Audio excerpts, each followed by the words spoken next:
Today we are going to be studying tessellations with our artist, M.C. Escher. Escher was an artist who was really good at math and used it in his art. We're going to try it today. But don't be scared! It'll be fun. This is art class. The amazing thing about M.C. Escher is that he represents the perfect coming together of mathematics and art.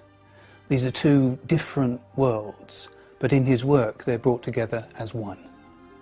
Born in the Netherlands in 1898, Maurits Cornelius Escher had no formal training in mathematics. He began his professional life as a graphic artist, making woodcuts and lithographs. As a young man, while visiting the Alhambra in Spain, he became fascinated by the geometric decoration of the Moorish tiles.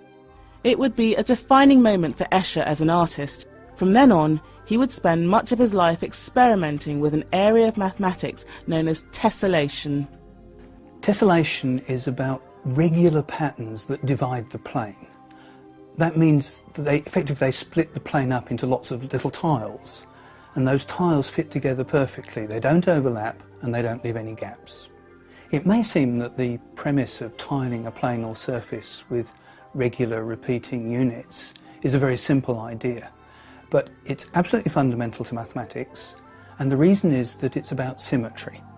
What Escher does with this rather simple, stark, abstract mathematics is to add a human dimension and a fantastical dimension. He has little animals, little lizards, dragon-like creatures, funny little men, goblins and things like that, and he uses those for the shapes of his tiles.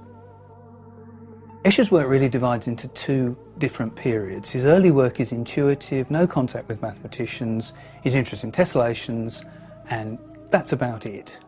After he made contact with mathematicians, it becomes much deeper mathematically. You get all sorts of sophisticated structures. He's interested in dimension, in the shape of space, the topology of space, in infinity.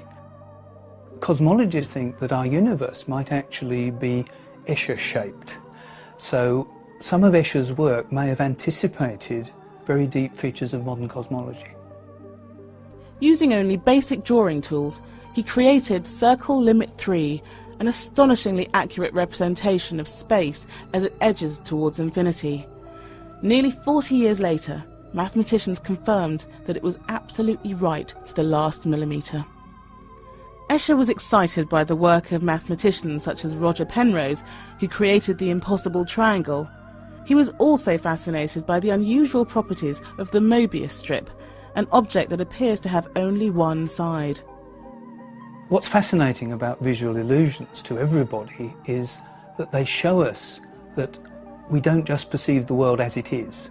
Our brains actually interpret what they perceive and make assumptions about what they're seeing.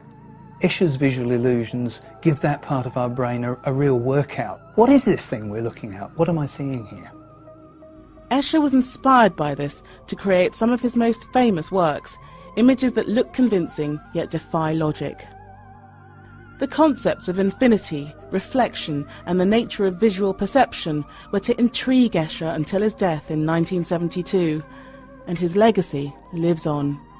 If you wander around university mathematics departments, you will find Escher pictures all over the place. You'll even find them in the textbooks, because they really do talk to mathematicians. And from today's perspective, I think mathematicians understand much more clearly what it was Escher was trying to do, to the extent we can actually write down formulas for some of the things that he does, and we can investigate what mathematical ideas lie behind them.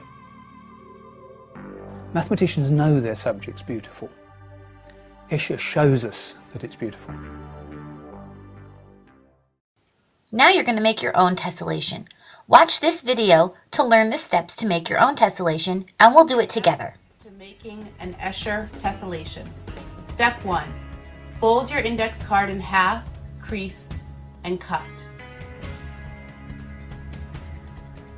Step 2.